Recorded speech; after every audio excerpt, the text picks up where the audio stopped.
On the 24th of June, 1948, the Soviet Union cut all land and water routes to West Berlin.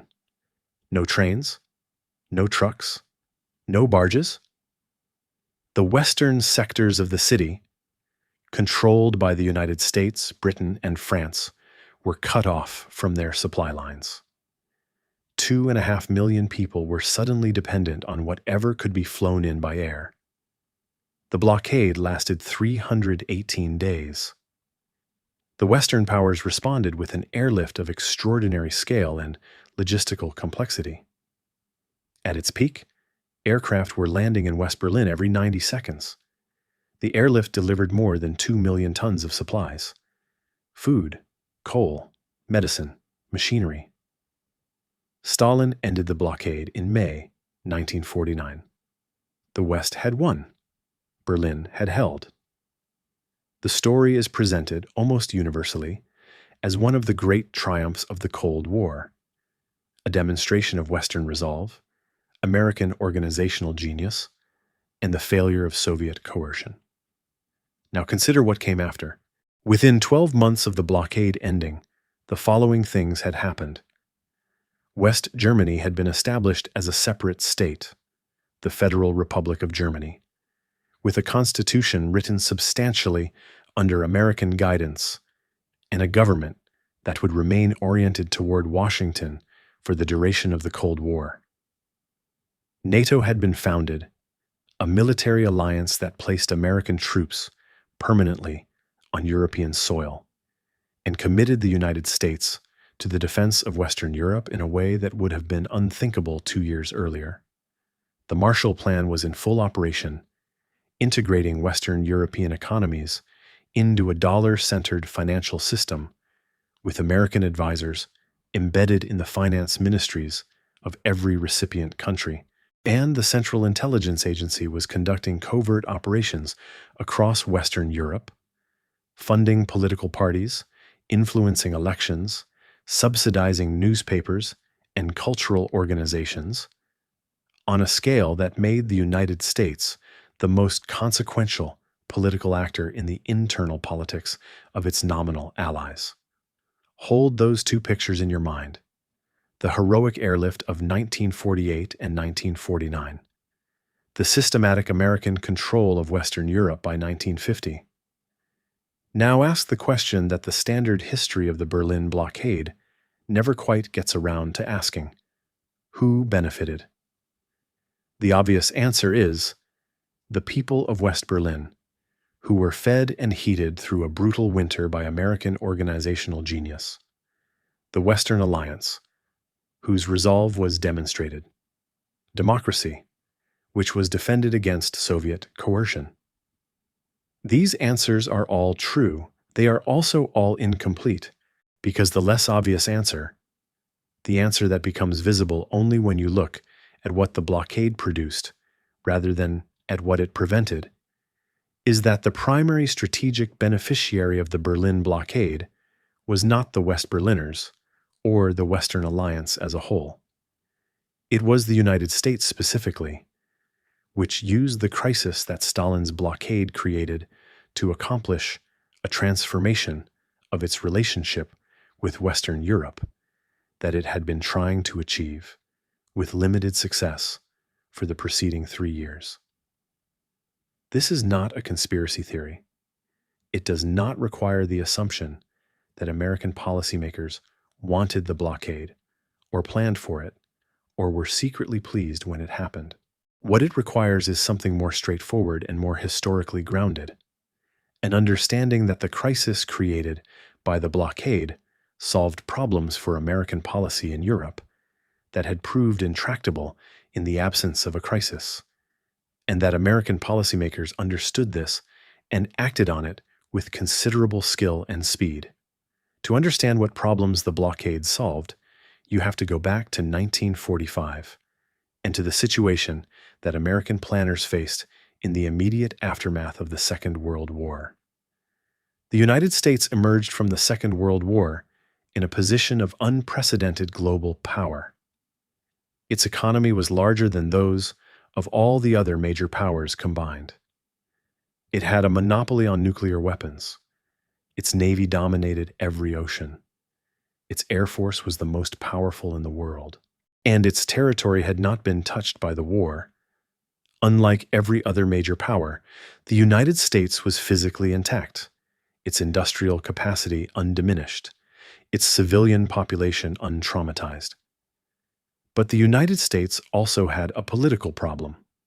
The American public, exhausted by the war and resentful of its costs, wanted soldiers home and budgets cut. The Republican Congress that was elected in 1946 was hostile to large defense expenditures and suspicious of permanent overseas commitments. The tradition of non-entanglement in European affairs, the tradition that went back to Washington's farewell address, and that had kept the United States out of the First World War until 1917, and out of the Second World War until 1941, was politically powerful and not yet decisively defeated. American policymakers, who wanted to maintain a substantial military and political presence in Europe, faced the constant pressure of a public and a Congress that wanted to bring the boys home and reduce federal spending. The Western Europeans had their own complicated relationship with American power. Britain, which had entered the war as a great power and emerged from it as a debtor nation deeply dependent on American credit, was simultaneously grateful for American support and resentful of the conditions that American support came with. France, which had been liberated by American arms and was receiving American economic assistance, had a large and influential communist party, the Parti Communiste Français, that was deeply hostile to American influence and was winning significant electoral support on a platform that included opposition to American military and economic penetration of Europe. Italy was in a similar situation. Even in the countries most sympathetic to American leadership, there was ambivalence about the extent to which the United States should be involved in European affairs. And there were political forces that were actively hostile to that involvement. The Marshall Plan, which we have examined in detail in a previous video, had gone some way toward solving the economic dimension of this problem. American economic assistance delivered with American conditions was integrating Western European economies into the dollar system and reducing the economic distress that was fueling support for communist parties. But economic integration was not military integration. The question of whether the United States would maintain a significant military presence in Europe and would commit to the defense of Western Europe against Soviet attack remained open in 1947 and into 1948. The Europeans wanted an American commitment. The American Congress was reluctant to make one. American military planners were uncertain whether defending Western Europe against a Soviet attack was even feasible, given the size of Soviet conventional forces on the continent. Then Stalin closed the roads to Berlin. What the blockade did, in the most precise and measurable sense, was create a political environment in the United States and in Western Europe in which things that had been politically impossible became politically possible, in some cases politically necessary, within months. This is the mechanism that the standard history of the Berlin blockade underemphasizes, not what the crisis prevented, but what it enabled. The first thing it enabled was public support in the United States for a permanent military commitment to Western Europe. Before the blockade, American public opinion was divided on whether the United States should maintain significant forces in Europe and should commit to fighting there if the Soviets attacked. After the blockade, the question was effectively settled. Stalin had demonstrated as dramatically as possible that he was willing to use aggressive pressure against Western-controlled territory. The Berlin airlift had demonstrated that the United States was willing to respond to that pressure with considerable resource and organizational commitment. The combination produced in the American public a degree of support for a permanent European commitment that the Truman administration had been trying to generate for years without success. Senator Arthur Vandenberg, the Michigan Republican whose support was essential for any bipartisan foreign policy initiative, had been working with the Truman administration to craft a resolution that would authorize American participation in a Western collective defense arrangement. The Vandenberg Resolution, passed by the Senate in June 1948, the same month the blockade began, was the legislative foundation for what became NATO. The blockade did not cause the resolution, which was already in preparation before the blockade began. But the blockade created the political atmosphere in which the resolution passed easily, and in which the subsequent negotiations for NATO proceeded with a speed and a breadth of commitment that would have been very difficult to achieve in a calmer environment. NATO, which was signed on the 4th of April, 1949, while the blockade was still ongoing, was a qualitatively different kind of commitment than anything the United States had previously made in Europe. It was not simply a political declaration of interest. It was a mutual defense treaty that committed the United States to treat an attack on any member state as an attack on itself, which meant, in practice, that any Soviet military move against Western Europe would trigger an American military response, including potentially the use of nuclear weapons. This commitment placed American power behind the defense of Western Europe in a way that restructured the entire European security environment, and that gave the United States an institutional role in European affairs that would last in various forms for the rest of the Cold War and beyond. The second thing the blockade enabled was the creation of West Germany as a separate state aligned with the West. The question of what to do with Germany had been the most contentious issue in post-war Allied diplomacy. The United States, Britain, France, and the Soviet Union were all nominally committed to the Potsdam Agreements, which envisioned a unified Germany that would be jointly administered by the four powers during a transitional period, and eventually given a peace treaty and some form of unified government. In practice, the four powers could agree on almost nothing about how a unified Germany should be organized, what kind of government it should have, what reparations it should pay, what military limitations should be placed on it, or what its economic system should look like. The Allied Control Council, which was supposed to coordinate four-power governance of Germany, was functionally paralyzed by Soviet-Western disagreement.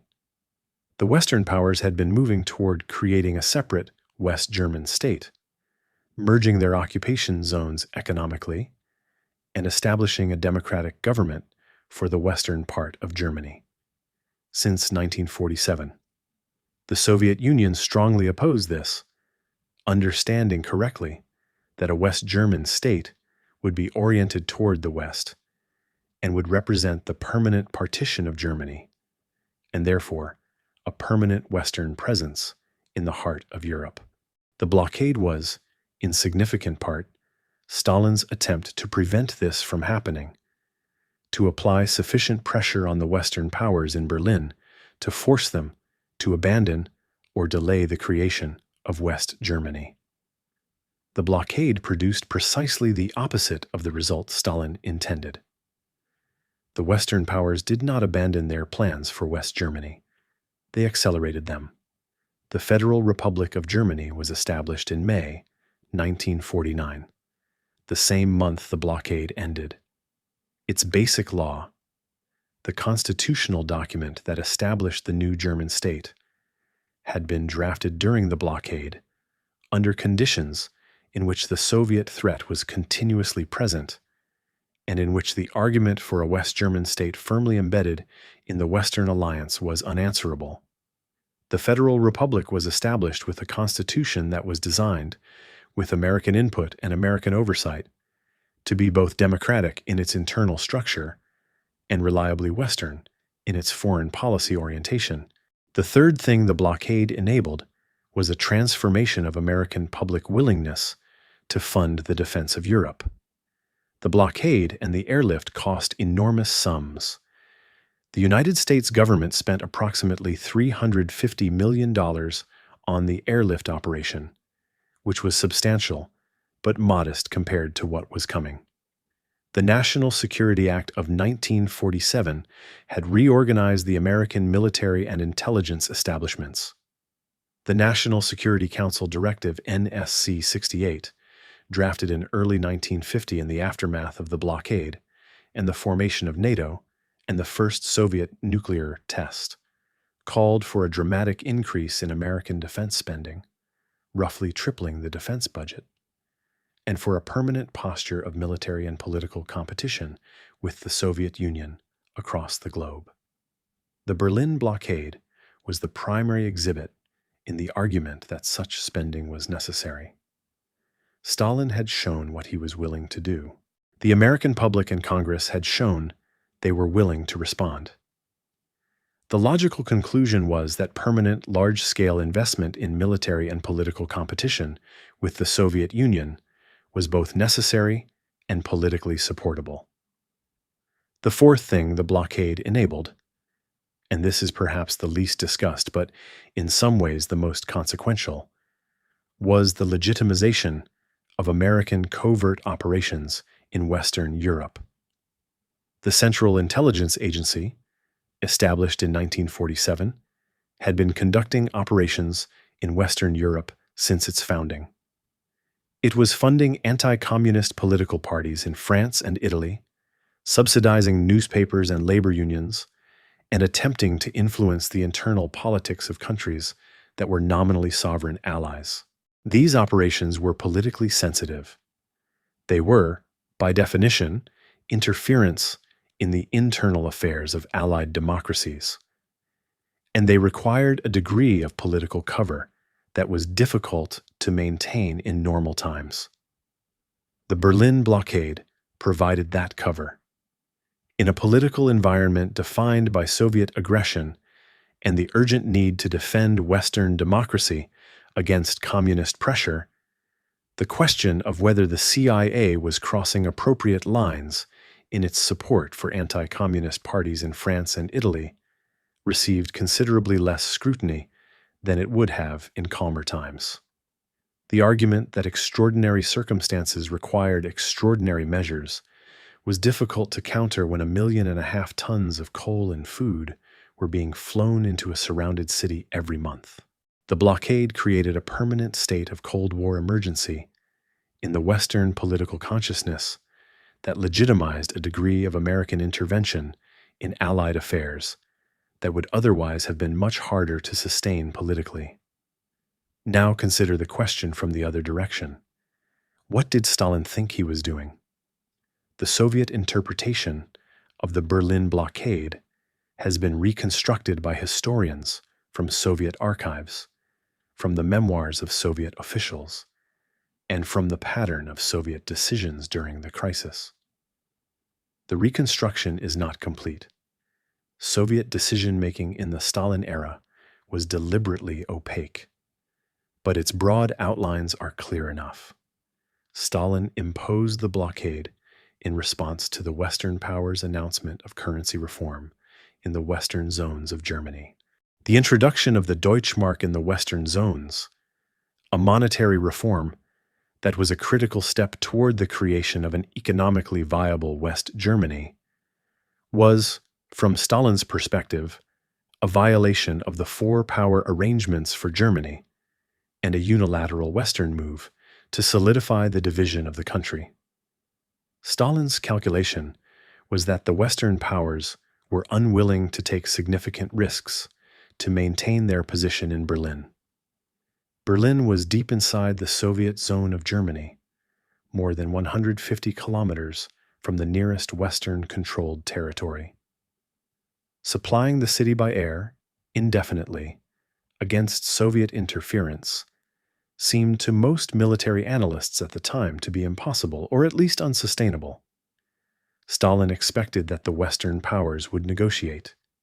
He expected that the pressure of the blockade would force them to make concessions on the German currency question, and possibly on the broader question of Germany's future. He expected, in short, that the blockade would be a source of leverage that he could use to slow or reverse the Western momentum toward a separate West German state. He was wrong on every calculation. The Western powers did not negotiate under pressure. They flew. They sustained an airlift that, at its peak, was delivering more supplies to West Berlin than the city had previously received by land. They demonstrated organizational and logistical capacity that surprised everyone, including themselves.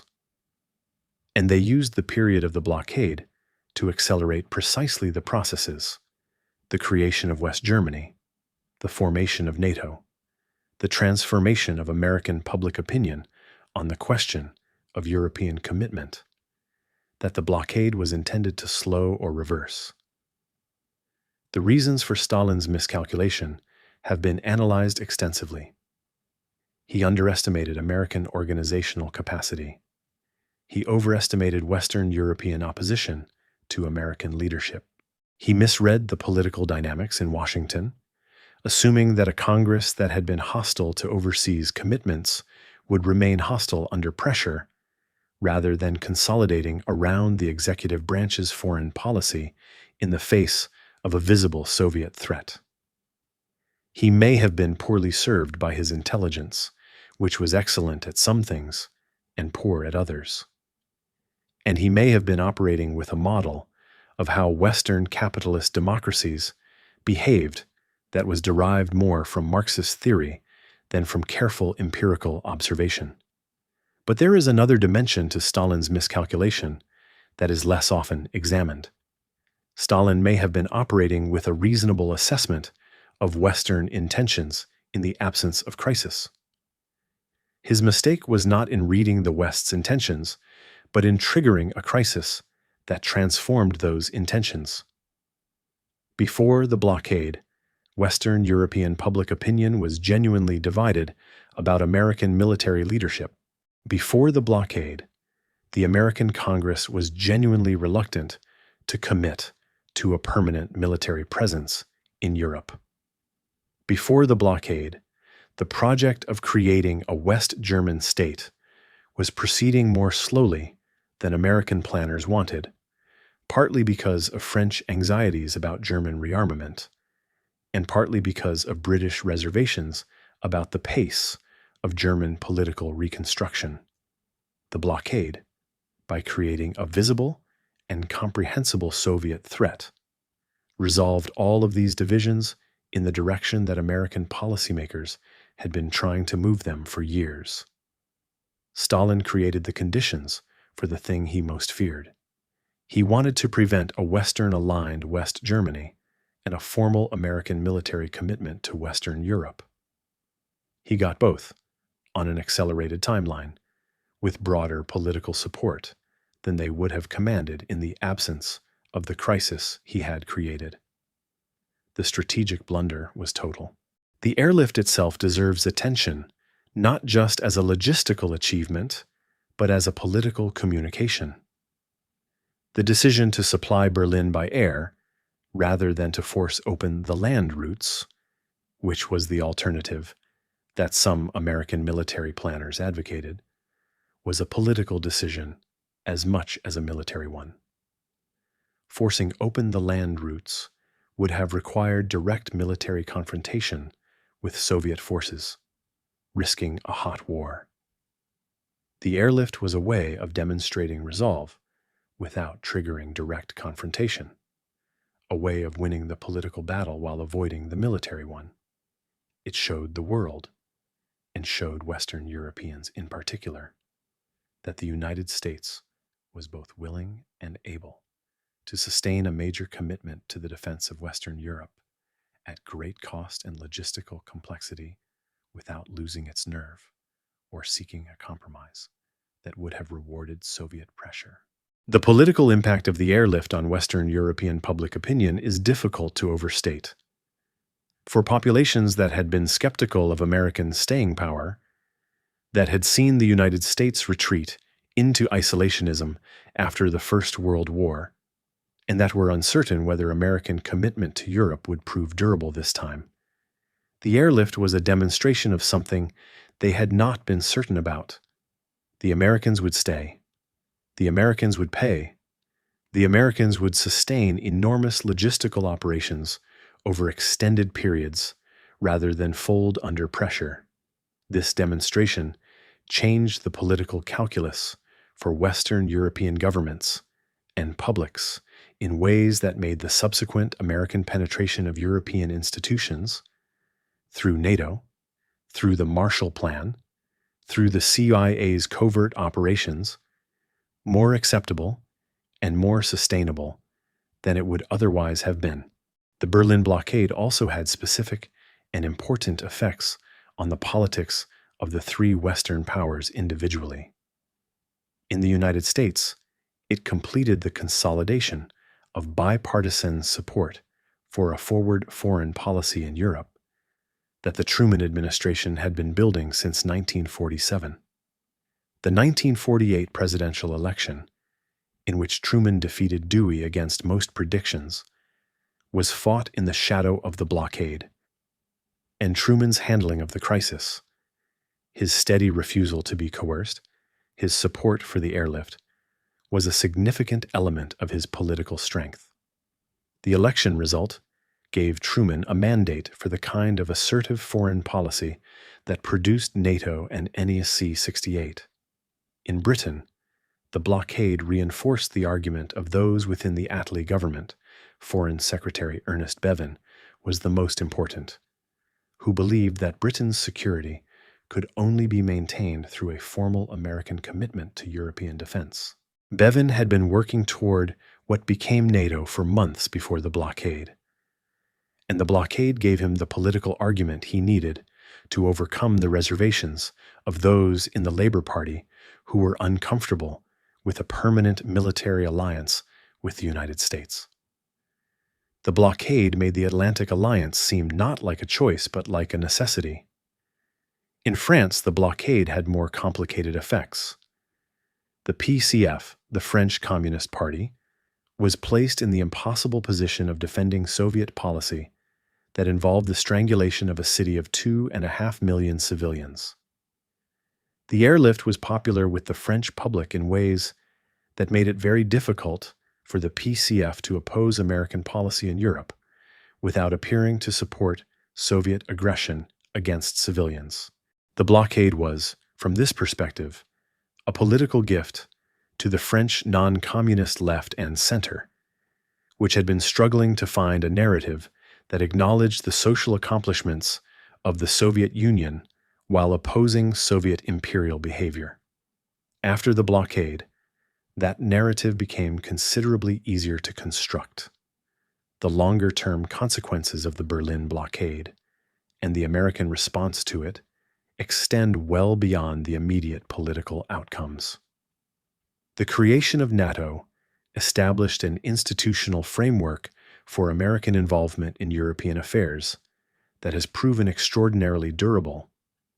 NATO has survived the end of the Cold War, the dissolution of the Soviet Union, the enlargement of the alliance to include former Warsaw Pact members, and the election of American presidents who were explicitly skeptical of its value. The institutional framework created in the year of the Berlin blockade, the treaty obligations, the integrated military command, the political consultation mechanisms, proved more durable than the specific strategic rationale for which it was created.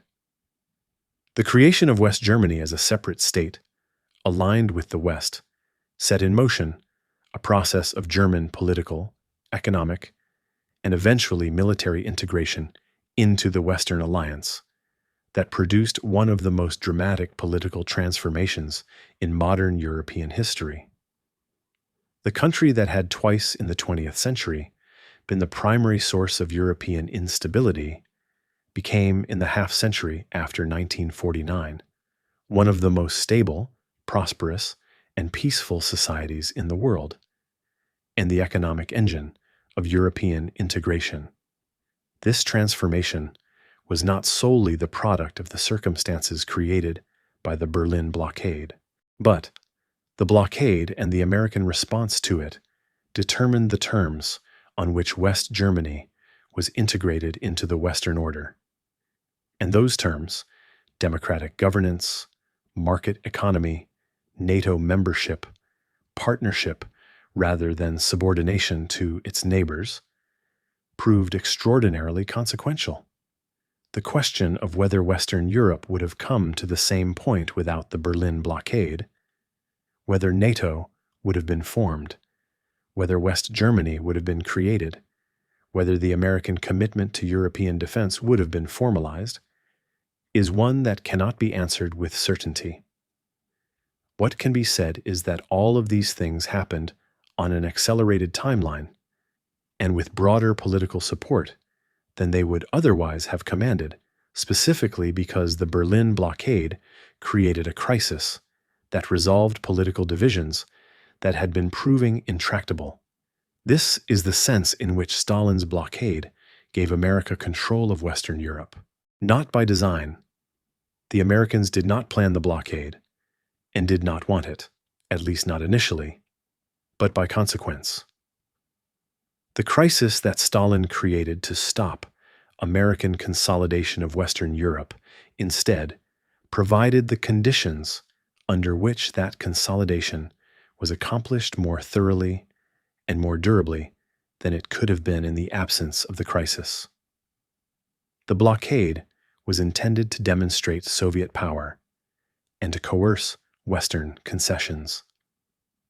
What it demonstrated instead was the limits of Soviet coercive power and the extent of Western, specifically American, resolve and organizational capacity. And what it coerced was not Western concessions, but Western unity, a unity that was expressed institutionally in NATO, economically in the accelerated implementation of the Marshall Plan, and politically in the creation of a West German state that would anchor the Western alliance in the heart of Europe for the rest of the Cold War. There is a final irony worth noting. The Berlin Blockade ended in May 1949. The Federal Republic of Germany was proclaimed that same month. NATO had been signed the month before. The Soviet Union tested its first nuclear weapon in August 1949.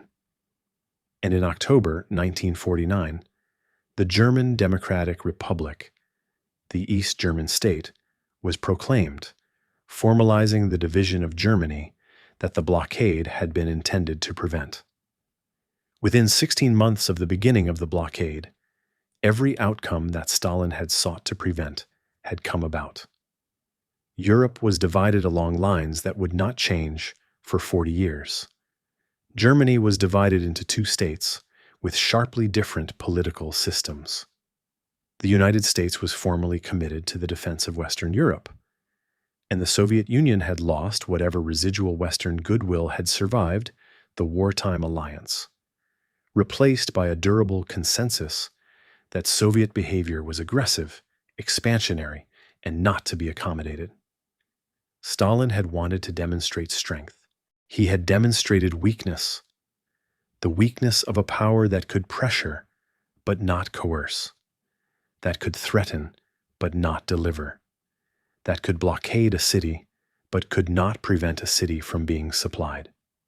The 318 days of the Berlin Blockade were 318 days of Soviet strategic failure, conducted in full view of the world, while the United States demonstrated the organizational competence, the political resolve, and the logistical capacity that would define American power in Europe for the rest of the century. If this story changed the way you think about how crises create opportunities, about how the attempt to prevent an outcome can be the mechanism that produces it, subscribe. Every week we go deep on the decisions and the miscalculations that shaped the Cold War and the world that emerged from it. Drop a comment below on whether you think NATO would have been formed without the Berlin blockade. I read everyone. I'll see you in the next one.